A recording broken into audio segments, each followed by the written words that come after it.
जो है वो मिलेगा।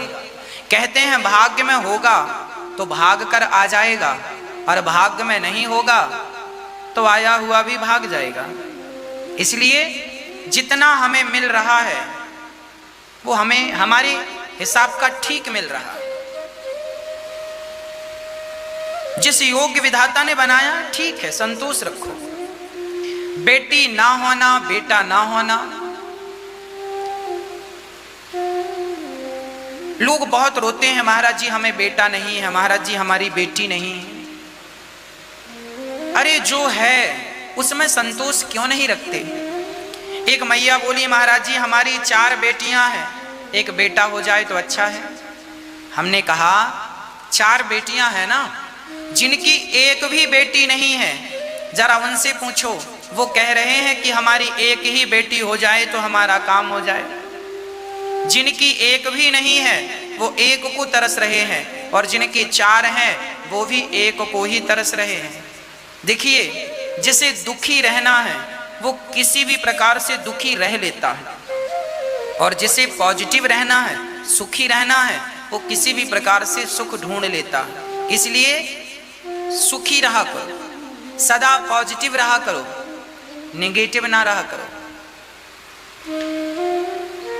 एक बालक का नाम था श्यामू। श्यामू सारे गांव वालों से गालियां दिया करते थे। एक्चुअली श्यामू के माँ बाप बचपन में गुजर गए थे। सारे गांव वालों की वो सेवा करता था, तो गांव वाले गाली दे देते थे। अनाथ था, जो मन आया कह दिया। श्यामू को गाली दे देते थे, कोई कुछ गाली, जो बुलाए ए यहाँ गाली दे, श्यामू यहाँ, श्यामू श्यामू। पर वो बालक बहुत हंसता रहता था, प्रसन्न रहता था। एक संत की नजर पड़ी श्यामू पर, बुलाया, बेटा यहाँ आओ। मैं देखता हूं गांव के सभी लोग तुम्हें गालियां देकर बुलाते हैं और तुम बड़े प्रसन्न रहते हो, इस हाल में भी प्रसन्न कैसे? श्यामू ने महात्मा जी के कान में धीरे से कहा, महात्मा जी ये लोग श्यामू को गाली देते हैं। जब मैंने सुना कि मुझे बहुत गाली दे रहे हैं श्यामू को, तो मैंने अपना नाम ही बदल लिया, और बदला हुआ नाम मैंने इन्हें बताया ही नहीं। मैंने अपना नाम रामू रख लिया, रामू। और ये गालियां देते हैं श्यामू को। अब मैं तो श्यामू हूं नहीं, मैं तो रामू। अब ये गालियां दे रहे हैं श्यामू को और मैं हूं रामू, इसलिए मैं इनकी बेवकूफी पर हंसता हूं, मैं प्रसन्न रहता हूं। आप भी ये चीज समझ लीजिएगा। जैसे मुझे किसी ने गाली दी, अनिरुद्धाचार्य को किसी ने गाली दी, तो आपने यदि मुझे गाली दी तो गाली किसको दी? मेरे शरीर को दी ना। मेरे शरीर का नाम अनिरुद्धाचार्य है, आप लोग कहते हैं। इस शरीर को अनिरुद्धाचार्य कहते हैं। आपको पता है कि यह शरीर अनिरुद्धाचार्य है, तो गालियां तो आप शरीर को दे रहे हैं ना।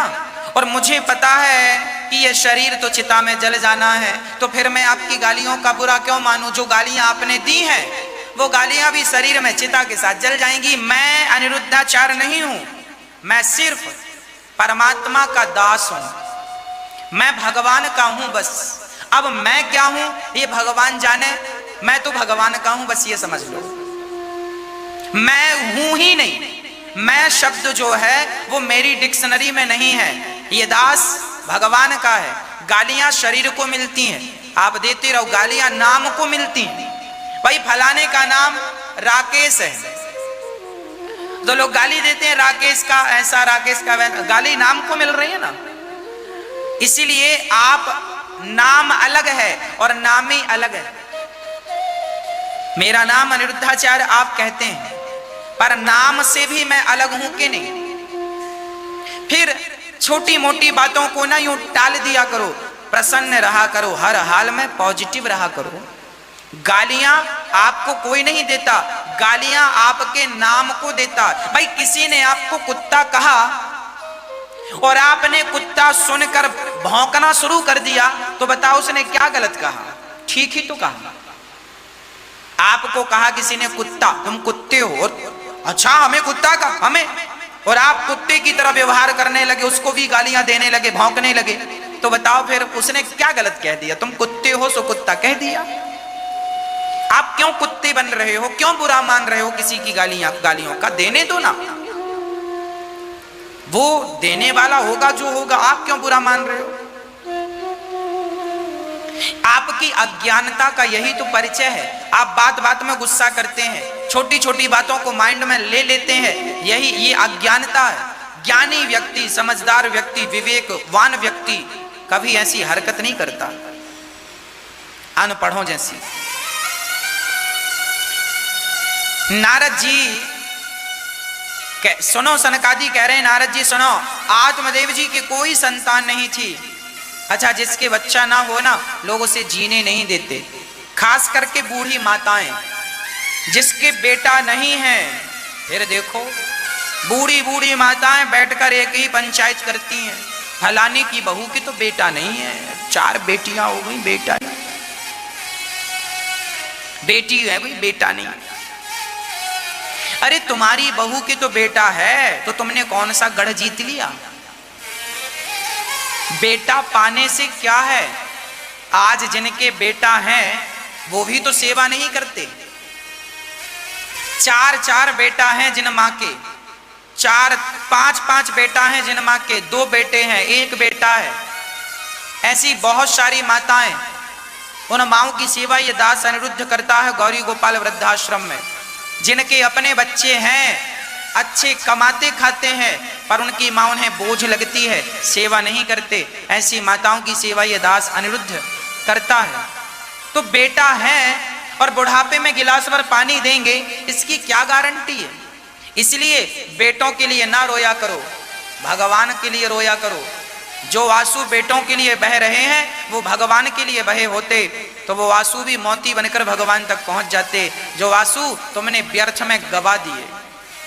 इसलिए भगवान के लिए रोना सीखो। संसार के लिए तो जिंदगी गुजर गई रोते रोते, बाल पक गए रोते रोते, क्या मिला? और अभी भी रोओगे तो क्या मिलेगा? इसलिए भगवान के लिए रोया करो। भगवान हमारे हैं, हम भगवान के हैं, इस विश्वास से रोया करो। कब मिलोगे नाथ?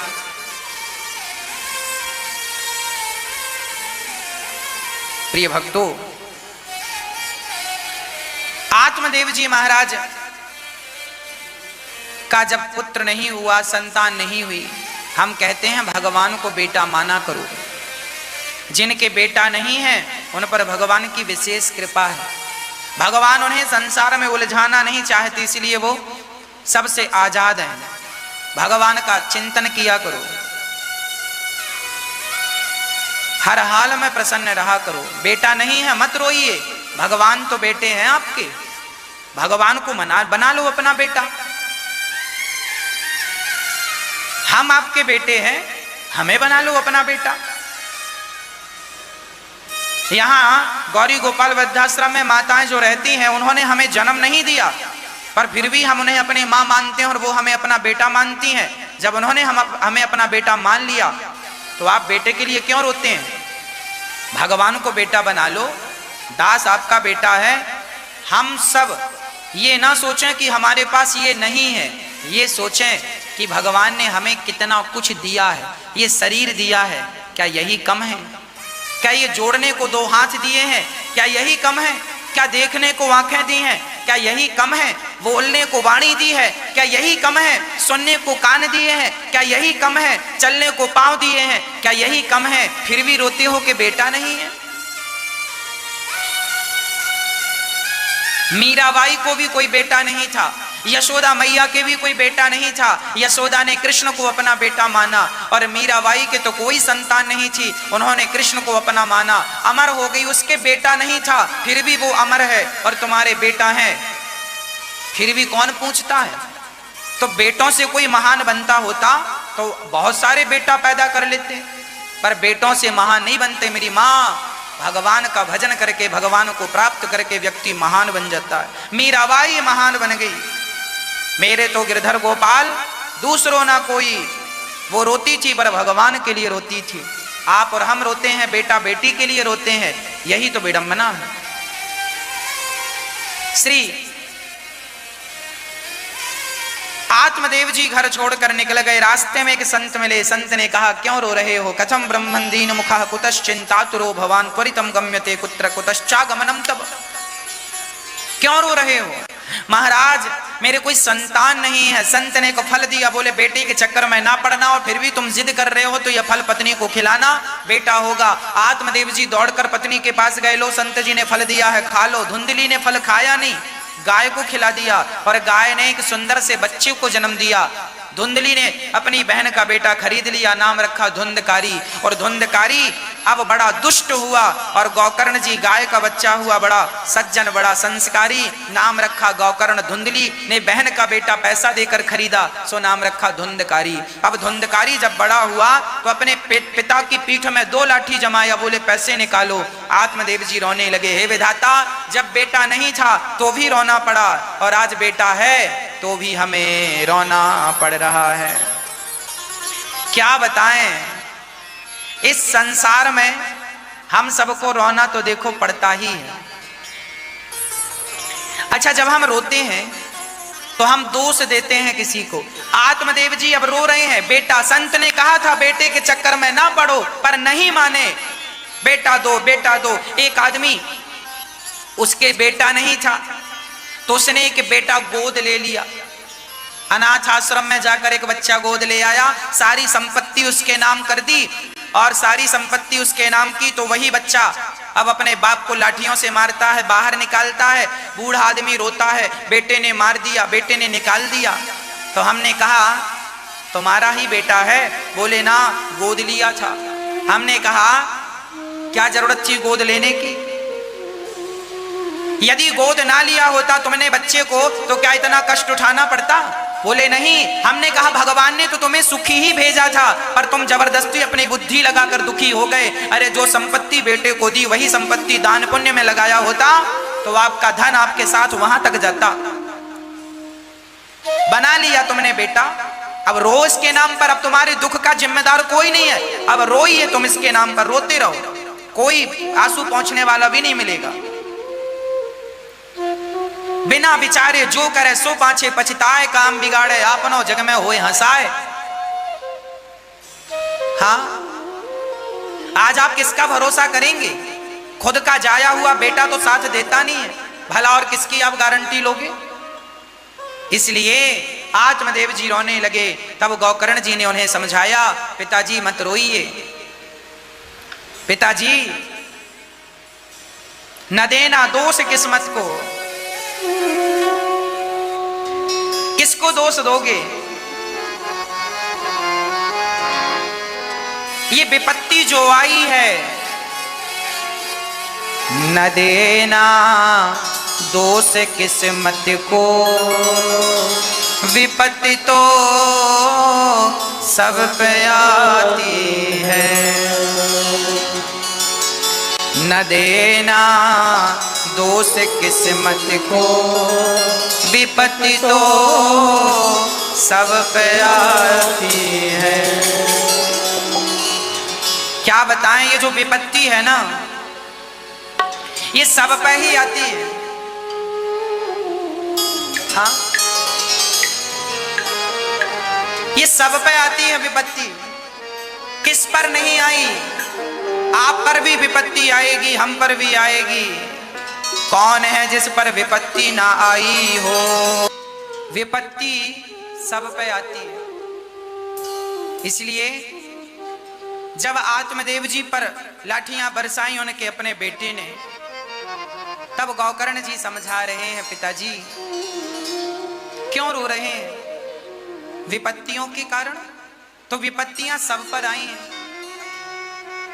कुछ लोग ऐसे होते हैं जो विपत्तियों के आने पर और मजबूत हो जाते हैं, और कुछ लोग ऐसे होते हैं जो विपत्ति के आने पर समाप्त हो जाते हैं। इसलिए विपत्ति आएगी, विविधः सन्तु नः सस्व तत्र तत्र जगत गुरु। माता कुंती ने भगवान से विपत्ति मांगी, हे विधाता मेरे सिर पर विपत्तियों का पहाड़ टूट पड़े। क्यों माँ विपत्ति क्यों मांग रही हो? बोले जब जब विपत्ति आई तब तब प्रभु आपका दर्शन हुआ है, और जब जब जीवन में सुख आया है तब तब मैं आपके दर्शन से वंचित रह गई हूँ। ऐसे सुख पर पत्थर पड़े जो कृष्ण हृदय से जाए, और बलिहारी व दुख की जो पल पल नाम जपाए। हाँ, हमें ऐसा सुख नहीं चाहिए, हमें दुख चाहिए जिसमें कम से कम आपका स्मरण होता रहे, आपका चिंतन होता रहे। प्रिय भक्तों, श्री गौकर्ण जी ज्ञान दे रहे हैं अपने पिता आत्मदेव जी को। सुनिए, पिताजी, देहेस्त्यमांस रुधिरे विमतिम त्यजत्वम जाया सुतादिषु सदा ममतां विमुञ्च्य पश्यानिशं जगदिदं क्षणभंग निष्ठम वैराग्य राग रसिको भव भक्ति निष्ठा। हमारा जीवन सेवा में लगे। हम अभी एक दिन हम मछलियों को दाना डाल रहे थे नदी में। एक बार हम एक नदी में गए, वहां हम मछलियों के लिए दाना डाल रहे थे। तभी किसी ने हमसे कहा कि महाराज जी, हमारे हाथ में क्या है? बिल्कुल सच्ची घटना बोल रहा हूं, आप सुनिएगा। एक बार मैं मछलियों को दाना डाल रहा था, तभी एक सज्जन ने मेरे से कहा, महाराज जी हमारे हाथ में क्या है? हमने कहा, देखो, हम ये ना सोचें कि हमारे हाथ में कुछ नहीं। अभी हमारे हाथ में मछलियों को डालने के लिए दाना है। दाना है तो दाना डाल लो। तुम कहते हो हमारे हाथ में क्या है? सब भगवान के हाथ में है ना। तुम्हारे हाथ में भी कुछ है। तुम किसी के आंसू पहुंच सकते हो, ये तुम्हारे हाथ में। हाँ, तुम किसी के आंसू पहुंच सकते हो, ये तुम्हारे हाथ में है। तुम किसी को भोजन करा सकते हो, ये तुम्हारे हाथ में है। तुम किसी को प्यासे को पानी पिला सकते हो, ये तुम्हारे हाथ में है। तुम किसी रोते को हंसा सकते हो, ये तुम्हारे हाथ में है। तुम किसी को सहारा दे सकते हो, ये तुम्हारे हाथ में है। ये तो बहाना है कि हमारे हाथ में कुछ नहीं है। अरे जो नहीं है तुम्हारे हाथ में उसकी परवाह ना करो, जो तुम्हारे हाथ में है उसका सदुपयोग कर लो। बस जो है उसका सदुपयोग।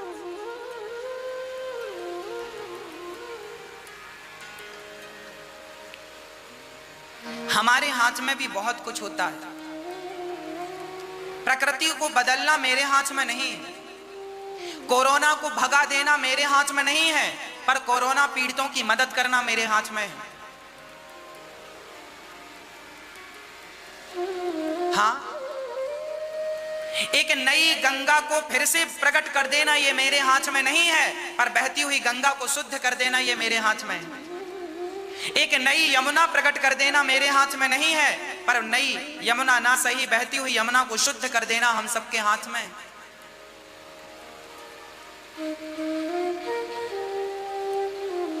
जो हमारे हाथ में है हम वो तो करें। आपके हाथ में है कि आप अपने माँ बाप की सेवा कर सकें, पर आप नहीं करते। जो नहीं करते मैं उनकी बोल रहा हूं। वो अपने माँ बाप की सेवा करते तो उनकी मां दौड़ करके गौरी गोपाल वृद्धाश्रम क्यों आती?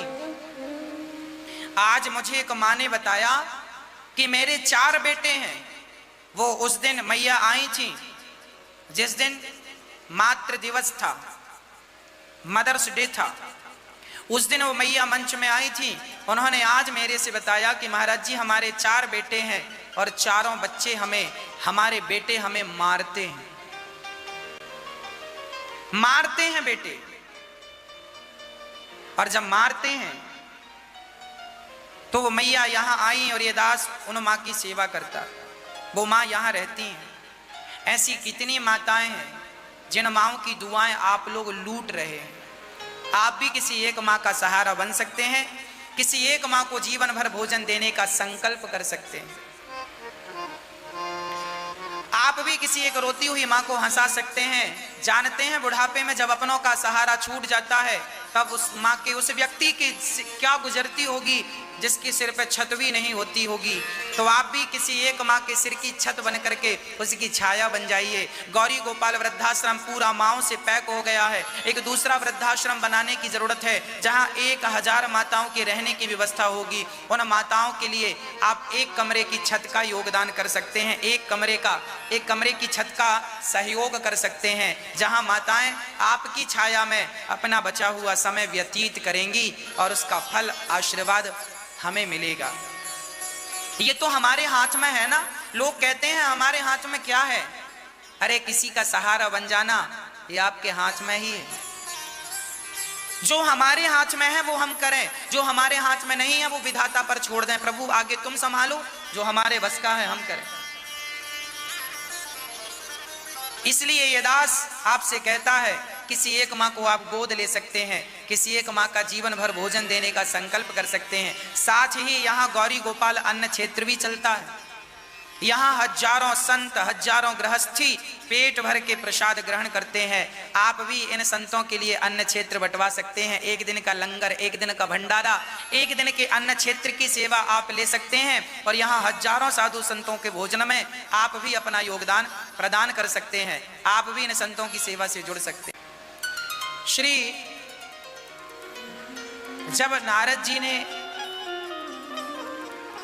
धुंधकारी ने माँ पिता को मारा, माँ को मारा, माँ पिता दोनों, माँ तो कुएं में कूद कर मर गई, पिताजी तो भागवत का पाठ करके अपना कल्याण करते हैं।